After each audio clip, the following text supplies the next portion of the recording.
네, 계속해서 노영의 뉴스 인사이다 이어가도록 하겠습니다. 매주 목요일에는 톡 쏘는 정치 평론이 아주 먹음직스럽고 맛깔스러운 시사 맛집 이슈 삼합에서 신장식 김필성 변호사 모시고 이야기 나누는 그런 날이죠. 자, 두 분 어서 오십시오. 네, 안녕하세요. 네. 안녕하세요. 우리 어저께 밤 늦게까지 기다리긴 기다렸어요. 근데 결국 이런 결과가 나왔군요. 우선 그 국민의힘 이준석 대표 윤리위가 열리긴 했습니다만은 징계 결정을 결과적으로는 7월 7일 이후에 하겠다. 이 얘기예요. 근데 그 얘기하느라고 그렇게 한 4-5시간이 걸렸을까요?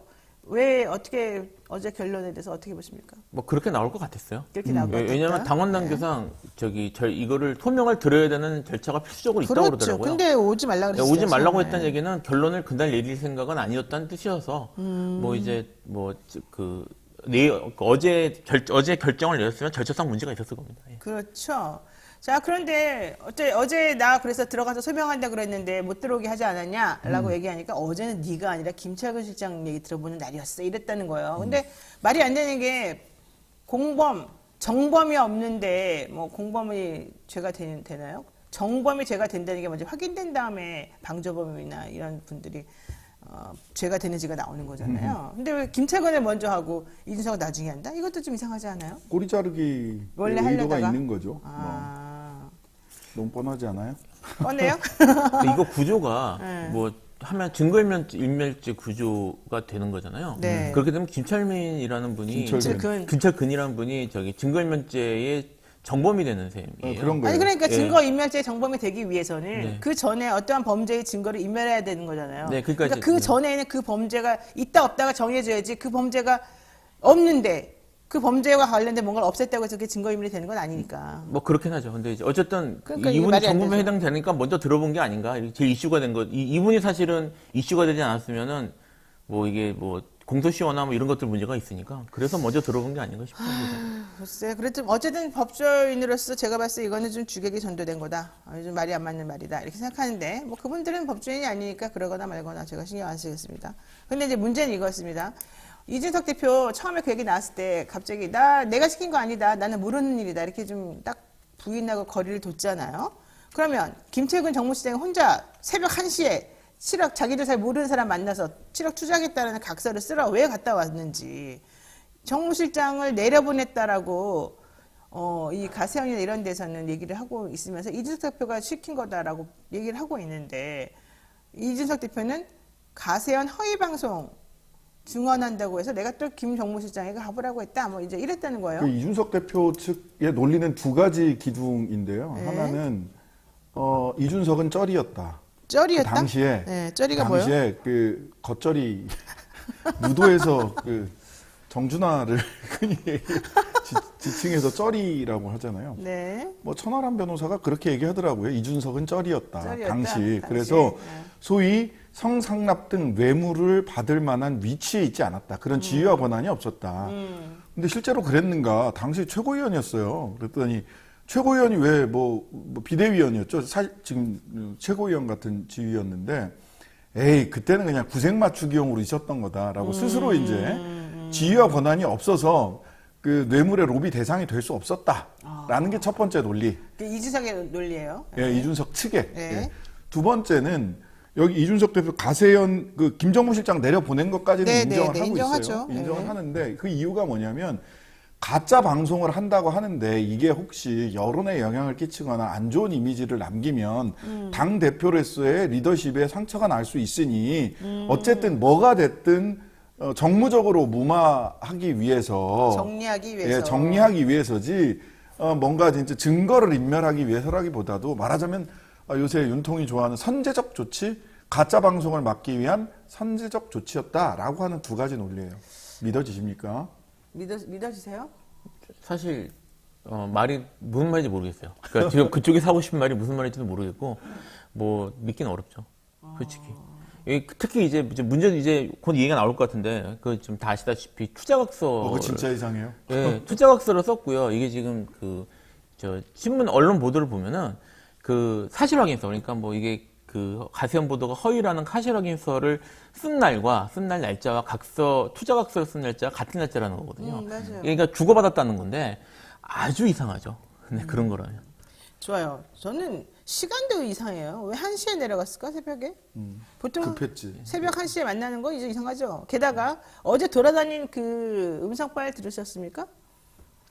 그 이준석 대표랑 직접 통화하는 거, 예, 저 들었어요. 이준석 네. 대표가 이제 그 뭐 성상납을 했다는, 물론 이제 본인이 직접 한 건 아니겠죠. 성상납을 위해서 돈을 지불했다는 얘기겠죠.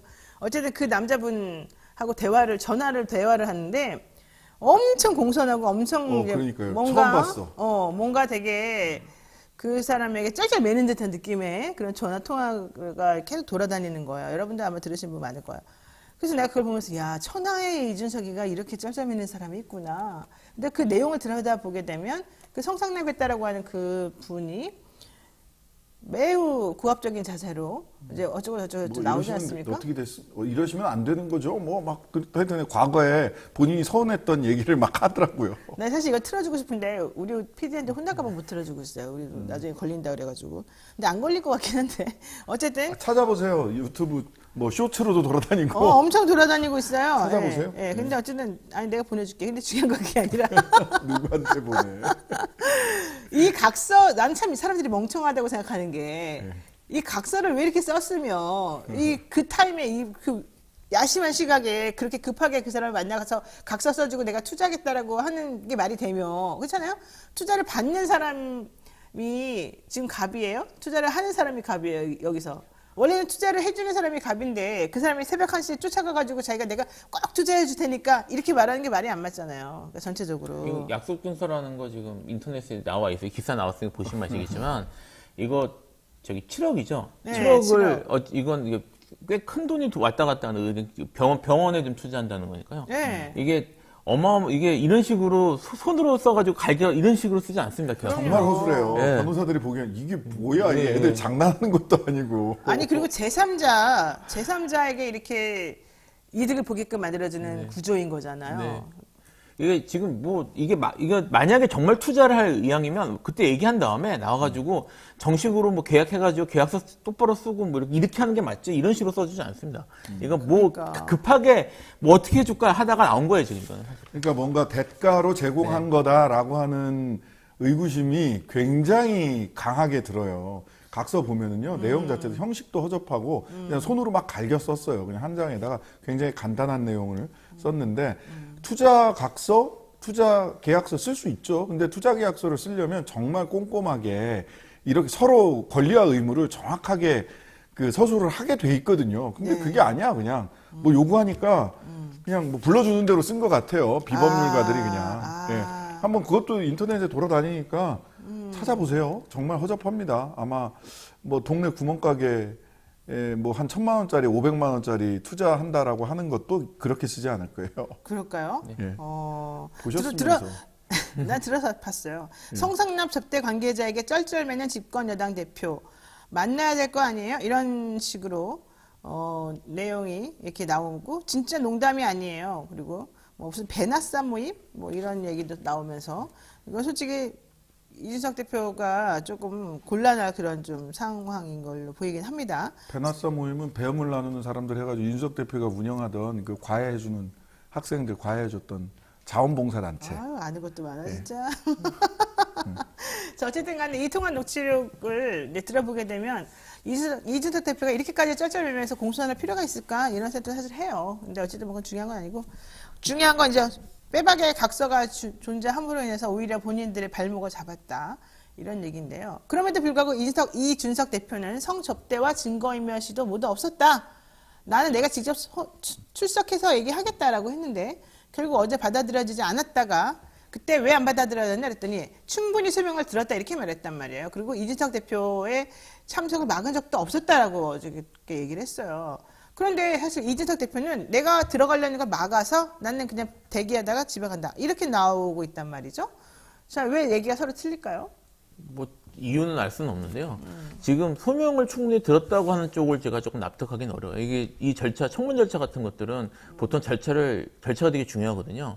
지금 징계위나 이런 데가 열리면 공식적으로 가서 소명할 기회를 주는 게 맞기 때문에 지금 내용을 충분히 들었다고 말하는 거는 제가 봐서는 이준석 대표하고의 뭐 이런 충돌 때문에 하는 말 같고 지금 애초에 정식적으로 절차에 참여할 기회를 주지 않았다는 것 자체가 처음 말씀드렸던 것처럼 그 이번에 결정 내릴 생각은 아니었던 게 아닌가 싶습니다. 그러니까 그 이준석 대표에 대한 징계 결정된 다음에 윤리위원회에서 어떻게 결정 내릴 것인지에 대해서 패널들이 얘기를 많이 했는데 처음에는 징계 내리겠죠라고 얘기가 많이 나오다가 그 다음에는 점점 안 나올 것 같은데요. 이런 쪽으로 흘러가더라고요. 그게 이제 아마도 약간 그 대표가 또 특유의 그런 뚝심을 발휘해서 딜한 거 아닌가 이런 생각이 좀 들긴 했어요. 뭐 좋게 얘기하면 뚝심이고 나쁘게 얘기하면은 버티- 자해공갈이죠. 자해공갈 맞아요. 뭐라고 그리고 했을까요? 예. 자해공갈이죠. 그러니까 나 흑화할 거다. 나 경고라도 나오면 흑화할 거다. 그런데다가 김종인 비대위원장도 야 니네 총선 망하고 싶냐? 망하지. 대표를 그런 식으로 보내버리면 당 전체가 그런 정당으로 성비위당으로 그렇지. 그렇게 자리매김된다라고 하는 그 선 넘지 마라 이렇게 경고를 얘기를 했잖아요. 네. 그걸 뻔히 아니까 지금 윤리위에 대해서 일반적으로 이양희 위원장이나 이런 분들은 당이 이렇게 되면 되나 안 되나 이렇게 됐을 때 치명적 타격을 받는 거 아니야 이런 고민을 하는데 그거를 이준석 대표는 뻔히 알아요. 내가 여기서 배를 째고 자해공갈을 하면 어쨌든 달랠 거다. 여기서 판을 깨자는 쪽으로 가지 않을 거다라고 하는 거를 이준석 대표는 누구보다도 잘 알아요. 아니 예. 그러니까 이준석 대표는 잘 알고 그 뜻을 또 당이 또 다 알고 이래가지고 지금 모양새를 사실 좀 갖춰주면서 이걸 조금 더 충격이 덜한 쪽으로 해결하려고 노력을 하는 거잖아요. 국민의힘이. 근데 예상컨대 이런 거지. 김철근 정무실장은 징계를 받을 거예요. 받겠죠. 그분은. 예, 징계 절차 들어간다고 했어요. 네네네. 어제 소명 다 들었고 징계 절차 들어갈 거예요. 그러면 이제 이준석 대표에게는 이럴 수 있다고 봐요. 그러니까 경고는 정식 징계부터잖아요. 근데 구두로 앞으로 정무실장 관리 잘하세요. 라는 정도의 의견 표명? 이렇게 갈 개연성이 어제부로 높아진 게 아니냐. 근데 이렇게 얘기 나오니까 민주당에서 되게 화났어요. 민주당에 있는 그 당원들이, 지지자들이. 아니, 이준석 대표는 이러이러한 것까지 정말 빼박 증거로 이렇게 나와 있는데도 지금 국민의힘이 저렇게 하고 있는데 민주당은 도대체 뭐냐. 최강욱 의원 징계 당원권 정지 6개월이라는 게 그 당시 그 행위에 비춰봤을 때 비례 원칙에 맞는 거냐. 지금 이렇게 해가지고 민주당의 또 이 이미지를 정말로 나쁜 그런 쪽으로 계속해서 강화시켜 나가겠다는 거냐.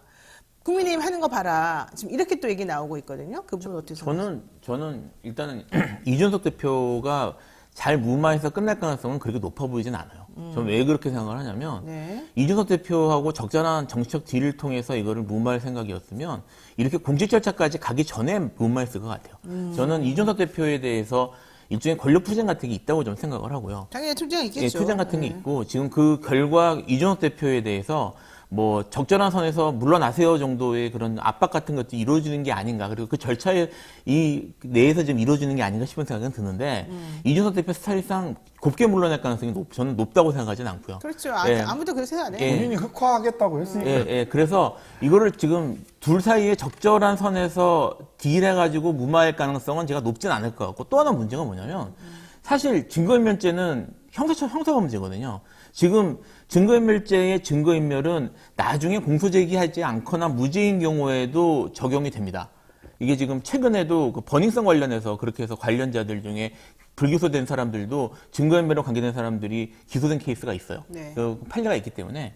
그래서 이게 지금 제3자가 분명히 고소고발할 수 있는 사건이란 말이에요. 그렇게 되면 만약에 여기에 대해서 이준석 대표가 정말 증거인멸 어떻게 됐다. 그래서 여기에 대해서 하는 과정에서 성상납 관계된 내용이 저 수사기관에서 밝혀질 경우에는 타격이 더 클 수 있습니다. 네. 그래서 이거를 지금은 이제 계속 민주당이 최근에 성비위나 이런 것 때문에 문제가 되고 지금 현재로서는 민주당 쪽이 더 좀 정치적으로 잘 못하는 것 같은 부분이 있고 실제로 그런 부분이 있다는 걸 저도 인정을 하는데 이게 여기서는 묻고 최강욱 의원 관련해서는 이거를 깐깐하게 따졌던 것이 장기적으로 볼 때 민주당이 꼭 손해일지는 지켜봐야 될 것 같아요. 근데 저는 이럴 수 있을 것 같아요.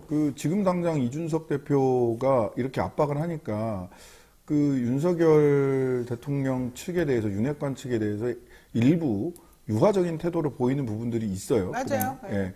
그다음에 보수 노무현이다 뭐 뭐 그런 칭찬까지 식의 얘기를 하더라고요. 하고 김건희 여사에 대해서도 굉장히 칭찬하는 발언들을 이어가고 있단 말이죠. 네.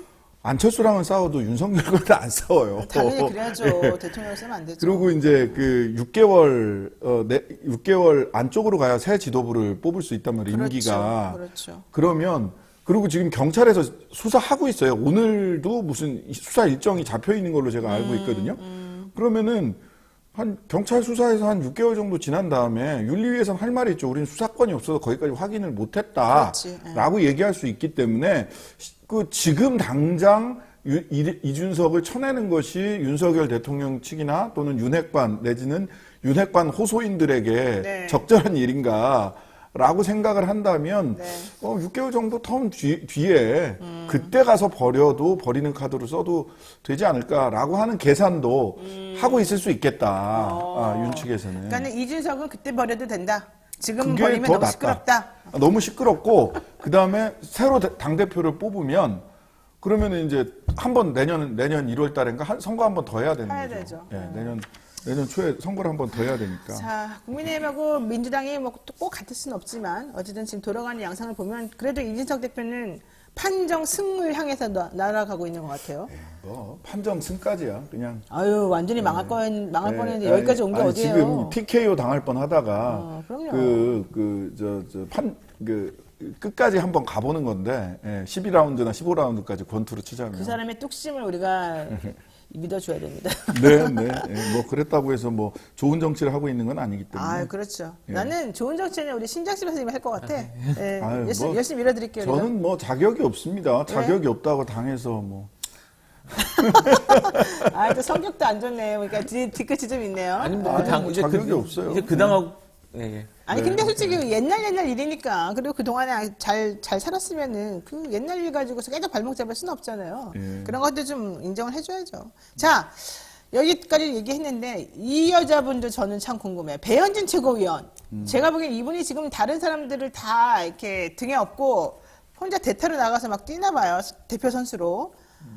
최고위원이면서 이준석 대표하고의 이런 갈등은 모두 네가 맡아라 이런 거 아닐까 싶기도 한데 어떻습니까? 이 배현진 최고위원 등 당내 반대파들이 이 상황을 그냥 그대로 놔둘까요? 이준석 대표 관련해서? 배현준 최고위원은 왜 사실 그러니까 너무 오버 아니에요? 개인적으로 이준석 대표와 이렇게 안 좋은 감정이 있는 게 아닌가 좀 그냥 뭐 왜 생각 둘이 무슨 일이 있었어요? 뭐 없었잖아요. 그건 뭐 제가 잘은 모르겠습니다. 잘 모르고? 잘은 모르겠습니다만 어쨌든 그 감정적으로 부딪히는 모습들을 어젠가도 보였죠. 저기 네네네. 회의에도 보였고 그래서 이게 이제 감정이 또 섞여 있으면 또 저기 쉽게 이렇게 문마가 되기 어려울 가능성이 높기 때문에 이건 또 좀 지켜봐야 될 것 같아요. 제가. 근데 이제 뭐 감정적인 부분 플러스 저도 윤핵관 할래요. 원래 홍준표 퀴즈잖아요. 퀴즈였잖아요. 홍준표 지금은 현 대구시장이죠. 홍준표 대구시장이 발탁을 해가지고 MBC 그 아나운서 하던 분을 발탁을 해서 정치권에 들여놓고 그 다음에 뭐 홍측이다 이렇게 얘기를 했었는데 지금은 뭐 홍측할 이유가 현재로서는 없기 때문에 윤핵관 할래요라고 하는 정치적으로 보자면 그런 효과를 지금 보고 있는 거죠. 아니 근데 그것도 웃긴 게 지금이야 윤핵관이 힘이 세지만 보세요. 벌써 대통령 취임한 지 한 달밖에 안 됐는데 데드크로스 됐어요. 긍정적으로 평가하는 사람들보다 부정적인 평가하는 게 훨씬 더 높단 말이에요. 뭐 훨씬 아니지만 오차범위지만. 자 그러면 게다가 윤핵관 하겠다고 지금 손는 사람 너무 많아요. 그 속에서 자기가 지금 살아남아가지고 뭔가 쭈뼛쭈뼛 여기 기웃 저기 기웃해서 그런 모양이 보이느니 원래 본인이 처음에 정치적으로 손을 잡고 이 발판을 만들어줬던 홍준표 지금 시장 됐잖아요. 당선자가 됐잖아요. 이분이 지금 그냥 쓰러질 사람이 아니란 말이에요. 소멸할 사람이 아니란 말이에요. 이분 분명히 대선에 대한 미련이 있는 사람이란 말이에요.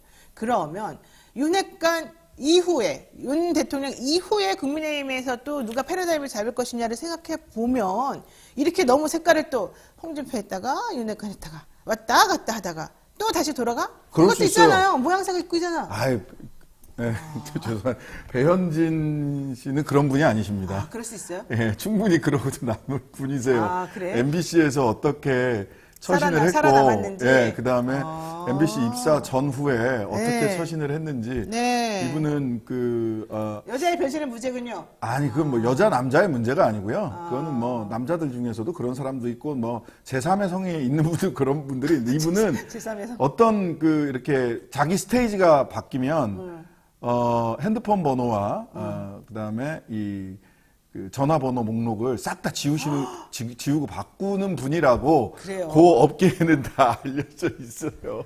그러니까 카멜레온 같이 이렇게 딱 잘 적응을 잘하나 보네. 근데 이게 좀 사실 말씀하신 관점에서 이제 그렇게 볼 수 있다는 거 저도 찬성하는데 동의하고. 예, 동의하는데 찬성이 아니라 동의지. 동의하는데 네. 이게 좀 재밌어요. 그렇게 보면 이게 사실은 아까 말씀하셨던 것처럼 이준석 대표도 윤핵관스러운 모습을 보이기 위해서 사실 줄곧 다가서는 모습을 보였거든요. 그러니까 그렇죠. 사실 그게 당선 이전부터 사실 두 번인가 부딪힌 일이 있었잖아요. 그 이후에 결국 그 화합한 이후에는 계속 윤석열 당시 후보부터 대통령 당선자, 대통령 될 때까지 되게 이렇게 줄곧 윤석열 쪽을 지지하는 듯한 가까운 듯한 모습을 보이고 있는 거예요. 그러니까 지금 어떻게 보면은 지금 배현진 의원하고 이준석 대표하고 윤석열 대통령의 측근이라는 모습을 보이기 위해서 그 모습을 보이기 위해서 부딪힌 거라고 볼 수도 있는 거거든요. 그렇게 보면 되게 재미있는 거죠. 알겠습니다. 자,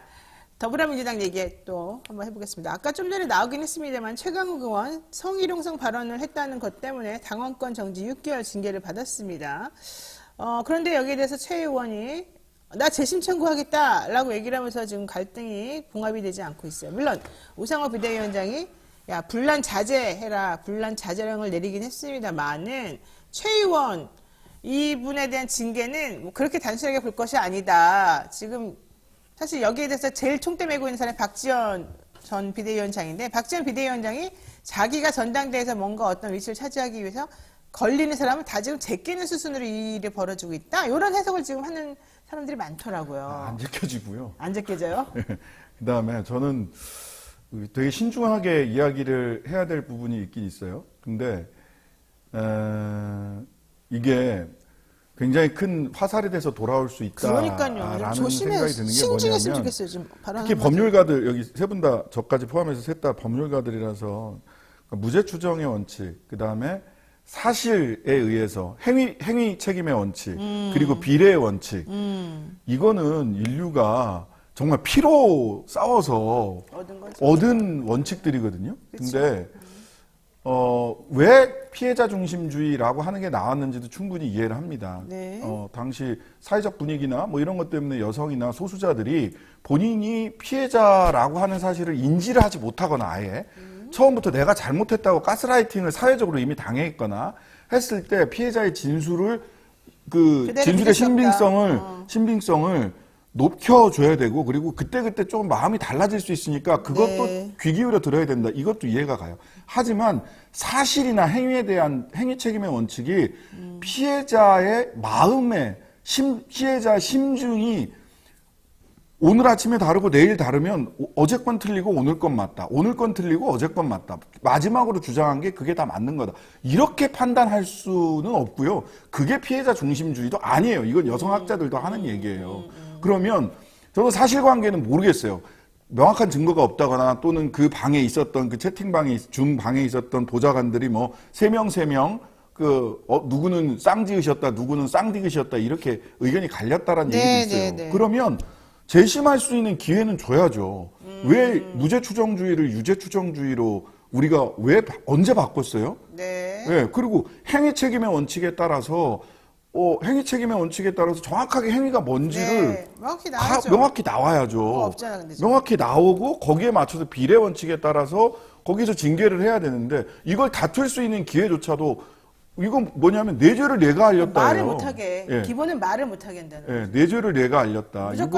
무조건 죄를 인정하고 들어가야지. 이거 있죠. 굉장히 조심해야 될 게 네. 이런 사례들을 저도 뭐 정의당 사무총장을 하면서도 그렇고 여러 차례 봤는데요. 어떻게 되냐면 박지원 위원장이 만에 하나 생각해 보세요. 누군가 내가 박지원 위원장한테 피해를 봤다. 그게 직장 갑질이 됐든 성적인 부분이든 이래서 네. 그냥 막 진술을 하기 시작하잖아요. 네. 그러면 박지원 위원장도 옴짝달싹하지 못하게 돼요. 사실과 관계없이. 그런 것들을 제가 곁에서 때문에 드리는 말씀이에요. 저는 그리고 박지원 위원장이 너무 하나에만 꽂힌 것 같아요. 이 성 관련된 부분은 자기가 옛날에 불꽃 추적단으로 해서 들어와서 그런지 모르겠지만 정치는 한 가지만 있는 게 아니잖아요. 근데 모든 것을 다 성이라고 하는 이 하나만 가지고서 다 판단하려고 그러고 거기에만 관심이 딱 꽂혀 있는 것 같은데 저는 그러지 않은 것 같아요. 이건 종합예술이잖아요. 정당행위라고 하는 거는 정치행위라고 하는 거는. 그래서 좀 크게 좀 이 모양을 좀 봤으면 좋겠어요. 그리고 아직 경험치가 좀 부족하신 분이니까 본인이 스스로가 좀 겸손했으면 좋겠다. 이런 생각을 해봅니다. 자, 그런데 어쨌든 요거 하나 여쭤볼게요. 최강욱 의원이 재심을 요청한 것에 대해서 박지원 전 비대위원장이 한없이 부끄럽다. 나는 당원권 정지 6개월도 매우 아쉬운 상황이다. 이렇게 얘기를 지금 했단 말이에요. 그러니까 김남국 의원이 아이고 그만 좀 하세요. 팬덤에 지금 취해 있는 건 오히려 당신 아닙니까? 지금 이렇게 맞받아쳤단 말입니다. 한번 들어보겠습니다.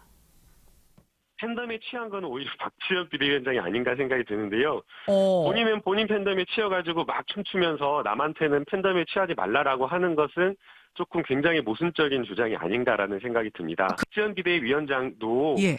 당 내에 안팎의 많은 분들의 의견을 좀 더 경청하는 게 필요하다라고 생각이 들고요. 가장 중요한 것은 자신의 생각만 옳다라고 고집하지 않는 그 자세가 매우 중요하다라고 생각이 듭니다. 지금 말하는 걸 보면 예. 이준석 당대표보다 훨씬 더 발언이 굉장히 좀 아집에 갇혀있는 그런 모습이어서 안타깝다라는 생각이 듭니다.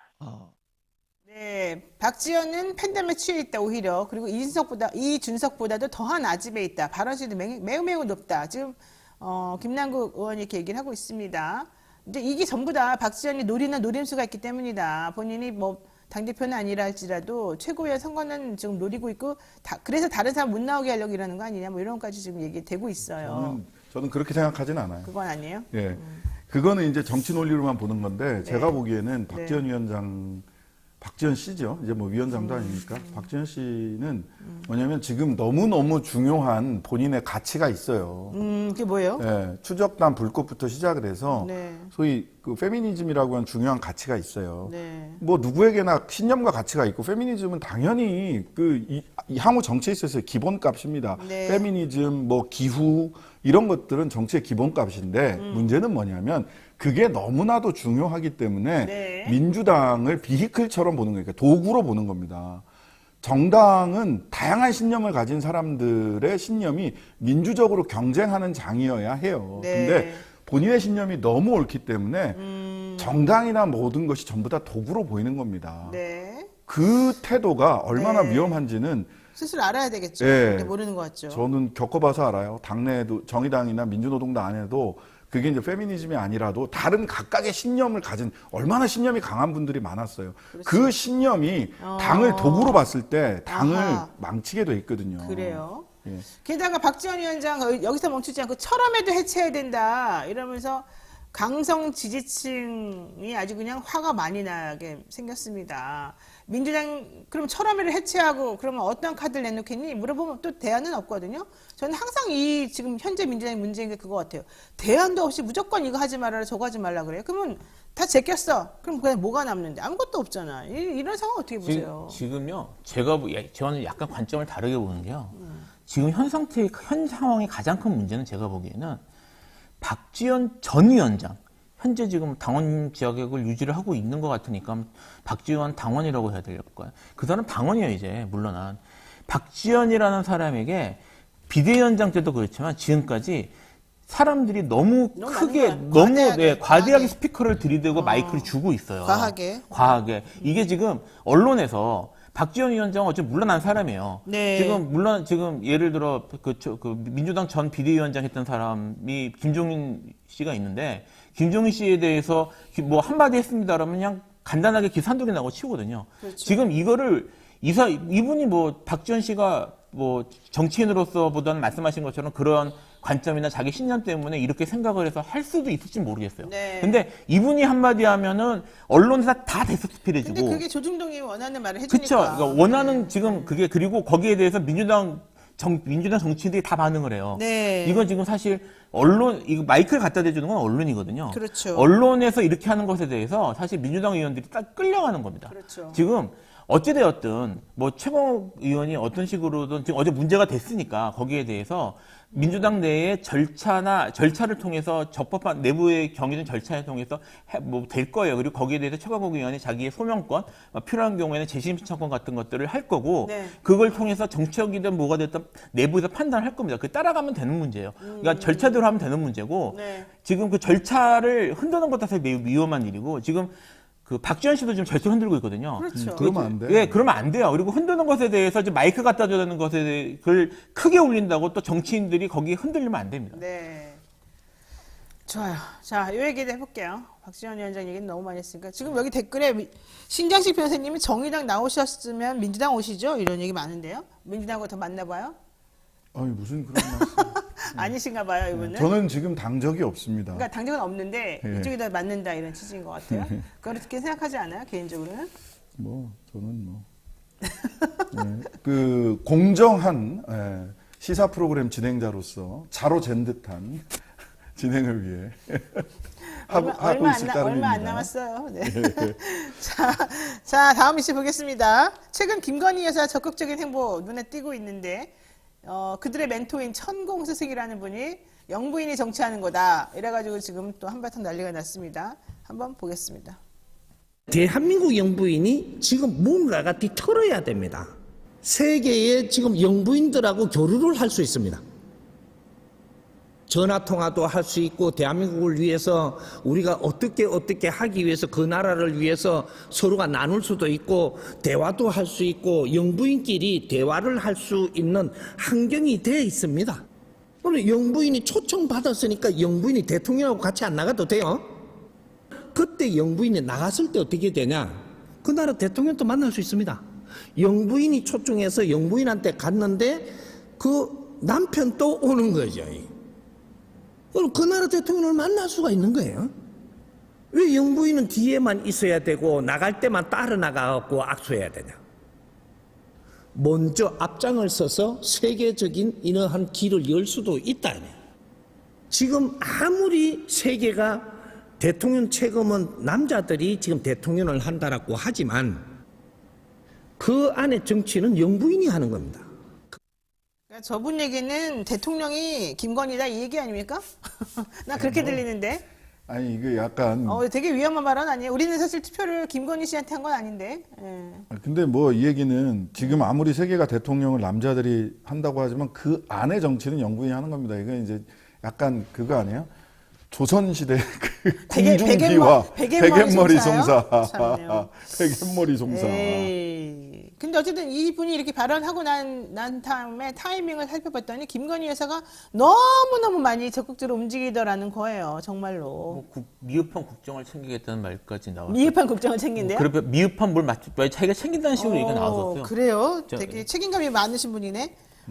미흡하다고? 뭐 대통령이 지금 미흡하게 하고 있다는 뜻입니까? 그러면? 뭐 무슨 의미인지 모르겠는데 그런 식의 얘기가 나왔어요. 제가 이건 말을 잘못하면 안 되니까 확인을 해서 그래, 확인해주세요. 확인해서 말씀드리겠습니다. 게다가 대통령이 나토 순방 동행한다 그러니까 김건희 여사도 같이 가서 배우자 세션에 참석시키겠다 이런 얘기 나오잖아요. 뭐 갈 수 있지. 가서, 배우자 세션 갈 수 있죠. 가서 무슨 일을 하느냐가 중요한 거겠죠. 네, 예. 가서 뭐 할까? 배우자 세션 있으면 뭐 문재인 대통령 때도 배우자 세션 있으면 가서 참석해서 뭐 하면 되는 우리나라 거죠. 국격을 그거는. 올려주시면 좋죠. 네, 그러니까요. 영부인이 이렇게 우아하게 네. 다른 정상의 부인들하고 같이 얘기하면서 또 본인 내조를 잘하시고 국격을 높이는 방향으로 외교할 수 있으신 거 아닙니까? 예, 저는 그럴 수 있다고 봐요. 저는 해야 된다고 봐요. 예, 예. 그럴 수 있고 할 수 있는데 문제는 뭐냐면 난 네. 되게 재밌었던 거는 관저팀으로 들어간다는 거예요. 코바나 컨텐트. 에이? 그게 무슨 말이에요? 관저팀으로. 관저팀이 그러니까 뭐예요? 제2부속실을 만들라니까 제2부속실은 안 만들고 관저팀으로 간다는 거예요. 관저팀이라는 건 뭐야? 사적인 프라이빗한 영역이 되는 거잖아요. 네. 관저팀은. 네. 그러면은 이 부분은 이 팀을 만들긴 만들되 역시나 공적 통제나 공적 기록 안 하겠다라는 의지예요. 그럼 이건 뭐냐? 공적 통제나 공적 기록이 남는 일 이외에 다른 사생활 비공식적으로 뭔가 해보겠다. 비공식적으로 뭔가를 하겠다라는 얘기예요. 그래서 이분들은 되게 재밌는 게 비선을 공개적으로 하면 비선이 아니라고 생각을 하는 것 같아요. 비선이라고 하는 것은 그 법과 제도에 따라서 책임과 권한을 가진 사람들이 어떤 신분과 그 지위가, 책임과 권한에 따라서 일을 행사해야 되는데 그렇지 않은 경우가 네네네네. 비선이란 말이에요. 그러면은 강신업 변호사, 그 팬클럽 회장, 그럼 비선 김건희 아니에요? 씨 오빠 공개적으로 드러났다고 비선이 아닌가요? 비선인 비선이죠, 거예요. 비선이죠. 네. 네. 그러니까 이분들의 되게 재밌는 발상은 뭐냐면 어. 책임과 권한이 없지만 그걸 공개적으로 하면 비선이 아니다라고 생각하는 거예요. 아닙니다. 공개적으로 한다고 해서 비선이 아닌 게 아니에요. 비선이에요. 권한 없이 일하는 사람들은. 우리는 셋 다 비선일까요? 우리가 뭐 권한 없이 하는 일이 뭐가 있어요. 친목도 뭐. 아까 제가 했던 바를 확실하게 말씀드리면 네. 대통령실에서 19일날 연합뉴스와 통화하는 통화에서 과정에서, 김 여사가 여성, 청년, 문화 등의 분야에 관심이 많은 것으로 안다며 윤 대통령이 일일이 챙기기 어려운 국정의 사각지대를 살필 것이라고 말했다고 합니다. 그러니까 지금 제가 사실 아까 이제 그러니까 천공 스승님께서 말씀하신 네네네. 내용 중에 사실 제가 하나 딱 꽂힌 게 뭐냐면 영부인이 단순히 아까 뭐 베갯머리에서 뭐 이렇게 네네네. 내부 실제로 영향을 주는 게 아니라 네. 다른 나라의 대통령을 만난다는 얘기가 있었어요. 영부인이 아까 그 얘기 있었습니다. 있었어요. 예. 영부인을 다른 나라 영부인을 만나면 거기에 다른 나라 대통령이 올 거다. 그러면 그러니까 대통령 부인으로서 부인만 만나는 게 아니라 야, 남편인 대통령을 만난다. 예, 자기가. 그 나라 대통령도 만날 수 있는 거 아니냐는 말을 했거든요. 그럼 무슨 뜻이에요? 그러니까 이게 지금 뭐 김건희 여사에 관련해서는 네. 지금 사실상 국정을 살피고 네. 국정의 사각지대를 살피고 나가서 대통령도 만난다는 얘기를 하는 거예요. 이건 대통령처럼 행동하시는 거네. 예, 그리고 여기에 관계돼서 상당히 아까 위험하네. 그 이제 측근들을 코바나 콘텐츠를 얘기하기로 채우겠다는 건데 코바나 컨텐츠에서 일했던 사람들을 예, 데리고 사람들을 가서 채우겠다는 건데 하지만 필요한 공식 팀은 만들지 않겠다는 거죠. 이거 상당히 이상한데요. 예, 이거는 그런- 이게 연결해서 보면 이건 상당히 그런 위험한 경우가 얘기입니다. 있나? 자, 게다가 지금 그것도 상당히 문제여서 저는 좀 확인을 해봐야 될 것 같은데 인터넷 포털에서요 윤석열이라는 검색어보다 김건희라는 검색어가 훨씬 더 많이 나온답니다. 28%나 더 많았다는 건데 이게 중앙일보 빅데이터 분석이에요. 게다가 처음에는 뭐 긍정적인 그런 그 키워드가 조금 많이 나왔대요. 그런데 이제는 부정적인 이미지가 좀 더 많이 같이 나오고 정권 이슈를 윤 대통령이 아니라 김건희 여사가 다 잠식하고 있다는 지금 분석이 나왔습니다. 이거 어떻게 보십니까, 신 변호사님? 셀럽이 되신 거지. 너무 셀럽이네요. 예, 본인의 목표를 이루고 계신 것 같아요. 김건희 씨는. 단순히 셀럽이라고만 치부할 건 아니잖아요. 이게 지금 똑같아요. 아까 제가 박지원 씨 얘기했던 것처럼 지금 이게 많이 나오는 이유는 네. 언론들이 김건희 여사의 뭐 패션 뭐 이런 것들 연예인 소비하듯이 계속 이렇게 그렇죠. 엄청나게 해주고 있거든요. 그렇죠. 그러니까 사람들이 계속 언론에 노출하니까 관심사가 되는 거고 관심사를 찾아보다 보니까 이건 뭐 맞는 거야 싶어가지고 부정적인 게 올라가는 건데 아하. 어쨌든 지금 언론이 김건희 씨를 중요한 인물로 보고 김건희 씨를 띄우는 쪽으로 돌아가고 있다는 거예요. 사실 이제 뭐 그동안 예를 들어 뭐 박근혜 대통령 초기에 같은 경우에 박근혜 대통령 띄우는 것은 박근혜 대통령에 대해 무슨 뭐 패션 얘기가 뭐 박근혜 네. 대통령의 주인공이었거든요. 네. 근데 현 상황에서는 언론이 윤석열 대통령이 아니라 김건희라는 사람에게 더 초점을 맞추고 그 사람을 셀럽처럼 키우고 있다는 그런 특징을 보여주는 거예요. 그렇군요. 자, 세 번째 이슈 가겠습니다. 어제 검사장 인사가 있었어요. 지금 검찰총장은 없는 상태에서 법무부 장관이 지금 너무 모든 걸 다 하고 있어요. 그래서 계속 그거는 부정적으로 말씀을 드릴 수밖에 없는데 검사장에 올라온 사람 중에 노정연 고검장, 부산고검장으로 승진한 분이 있어요. 이분 첫 여성 고검장으로 또 됐습니다. 25기인데. 한때는 뭐 검찰총장 후보군 얘기도 났지만 커플 멤버여서 그랬을까요? 어쨌든 고검장으로 승진을 했는데 게다가 또 산업부 블랙리스트 수사하는 서울 동부지검장에는 임관혁 광주고검 검사, 그다음에 의정부지검장에는 뭐 신흥서 서울고검 검사, 이진동 또 서울고검 감찰부장 임명 이렇게 됐고요. 법무연수원에는 5개 자리를 신설해가지고 신성식 뭐 등등 그 이전에 문정부에서 활동했다라고 혹은 혜택을 받았던 사람들이 전부 다 가버렸어요. 그쪽으로 5명이. 저희가 너무 우리가 보기엔 너무 명백한 보복 인사입니다. 솔직히 말하면. 아니, 이거 뭐 한동훈도 본인도 그렇게 얘기하잖아요. 나도 법무연수원 가 있었다. 내가 몇 번 좌천 인사를 받아가지고. 그런데 윤대진 법무연수원 기획부장은 원래 소윤 대윤 해가지고 되게 친했었는데 사실 사이가 안 좋아졌다는 얘기는 우리가 저번 달부터 들었어요. 대선 하기 전부터. 아마도 그랬겠죠. 뭐 자기 형 윤우진 문제도 있고 그래서. 예, 보석도 기각됐고. 네, 그래서 지금 서로 사이가 나빠졌는데 윤우진 뭐 관련해서 혹은 윤대진 씨가 아는 게 너무 많아가지고 서로 조심하고 있다. 뭐 이런 얘기도 나오긴 하더라고요. 그래 보여요. 이거 어떻게 생각하십니까? 저는 뭐 이거는 윤우진이 워낙 뭐 여러 가지 혐의 사실이 분명한 부분들이 있고 이미 수감돼 있기도 하고 하니까 이게 이제 이 차단막을 치는 거죠. 예, 연관성을 최대한 끊어내려고 하는 건데 그거를 네. 형님 하면서 그것까지도 제가 형님이 대통령직 잘 하도록? 수행하기 위해서 제가 거리 두는 거 다 감수하겠습니다 이러고 있을지 아니 내가 나한테 너무하는 거 아니야? 이러고 있을지는 그 속은 모르겠으나 그 다음에 저는 노정현 부산고검장 이번에 네, 승진하신 네, 분 네. 카풀 멤버잖아요 성남지청 네. 근데 그냥 부산고검장으로 그냥 계속 있을까? 저는 아직 검찰총장 총장 아직 인사가 인사에서 없어서. 노정현, 이두봉, 이원석 세 사람이 가장 유력해진 게 아닌가라는 생각이 들어요. 그러니까 고검장으로 이두봉 이원석을 차장이잖아 지금. 총장 하기는 그래. 이원석 내가 잘 아는데 저도 과 선배라 좀 아는데 어쨌든 지금까지 조용하잖아. 그러니까 조용하잖아요. 저는 이원석 차장이 약간 좀 의외긴 한데 어쨌든 조용해요. 아유 참. 조용하시고 지금 차장으로 지금까지 어쨌든 인사에 대해서 어제 나온 인사에 대해서는 본인 책임이 있는 거 아니에요? 아니 그리고 여한섭 검사장도 거기 갔잖아요. 법무연수원에. 네. 왜 그렇게 된 거예요? 그러니까 총장 후보였던 완전히 분이 망했잖아요. 네. 여한섭은. 어제 제일 열받았던 사람은 여한섭. 여한섭 원래 검사장이었을 것 사실 같아요. 그렇게 대접하면 안 될 텐데. 네. 근데 어쨌든 간에 지금 바지 같은 바지 아닌 내가 뭐 치마 바지가 등등등. 필요하다고 그래서 치마 바지. 바지 같은 바지 아닌 뭐 이런 치마인 줄 알았어 나 바지였던. 네. 그러니까 보면 검찰 외부에서 그러면 찾아야 되냐? 검찰 외부에서 못 들어와요. 절대 못해. 이미 이제 전직 이미 옷 벗은 분들 안 와요. 거기 그 자리를 내가 왜 가? 가서 이분들은 한동훈 법무부 장관한테 지금 다 전권을 휘두르고 있는 양반한테 이거 가는 건 죽음이죠. 그러면 갈 이제 필요가 현직 없죠. 중에서 올라갈 사람 올라가야지. 그러면 현직 중에서 노정현 부산고검장 이두봉 대전고검장 그다음에 이원석 차장 요 셋이 가장 유력한 거 아닐까? 라는 생각이 들죠. 양석주도 지검장 됐죠? 양석주. 예. 아유 아는 이름이 너무 많이 나가지고 내가 갑자기 막 좋았다가 어머나 그러다가 내가 어떻게 따져보고서 뭔가 좀 이상하네 그러다가 막 어제 그랬어요 제가. 예, 노정현 창원지검장 부산고검장 같은 경우는 어제도 그 포인트가 세일즈 포인트가 최초의 여성 고검장이었잖아요. 여기 이제 뭐 최초의 여성 검찰총장 이렇게 할 수도 있고. 자, 요거 하나만 뭐 시간 다 됐으니까 하나만 여쭤볼게요.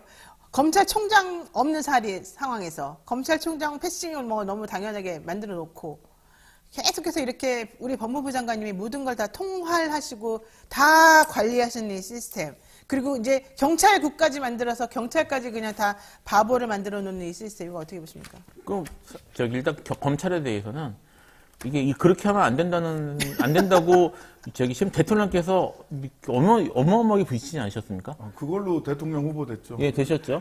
그 법무부 장관은 검찰총장의 의견을 들어 검사해보지가 제청한다. 요 하나 때문에 검찰청법에는. 내가 당신 부하냐 막 이랬잖아요. 솔직히 말하면. 근데 이제 그거를 스스로 이렇게 과감하게 무시하고 계신다는 점, 이거 사실 좀 약간 좀 말을 좀 세게 해도 된다고 봅니다만, 이거는 그동안 그렇게 싸워왔던 명분 갖다가 다 날리는 것과 동시에 이게 검찰총장이 사실 필요 없는 지금 아까 이제 치마 바지 이런 얘기가 나오는데 지금 뭐 대통령하고 법무부 장관이 사실상 검찰총장 일을 하고 있다는 거기에 대해서 아무런 문제의식이나 당연한 것처럼 얘기하고 있다는 그런 걸 보여준다고 봐야 수밖에 없을 것 같아요. 그러니까 문제의식을 못 느끼고 계신 것 같다. 네, 아예 문제의식도 없는 것 같아요. 근데 사실 그동안 말씀하신 거나 행동하신 거나 본인의 대통령이 되게끔 만들어낸 동인이나 이런 걸 다 계산해 보면 하나도 안 맞는다. 그러니까 그거를 일관성을 가지고 설명을 하려면 설명이 안 돼요. 안 되지. 그분의 안 행위는 되지. 그때 본인이 필요한 것, 본인이 힘을 가질 수 알겠습니다. 있는 판단을 하는 거예요. 예. 예. 자, 오늘 저희가 준비한 방송 여기까지입니다. 두 분 말씀 또 듣다 보니까 시간을 아무리 우리가 많이 배정해도 모자른다는 걸 다시 한번 깨달았습니다. 여기까지 오늘 방송 말씀 드려야 될 것 같고요. 두 분 오늘 고생 많으셨습니다. 네, 감사합니다.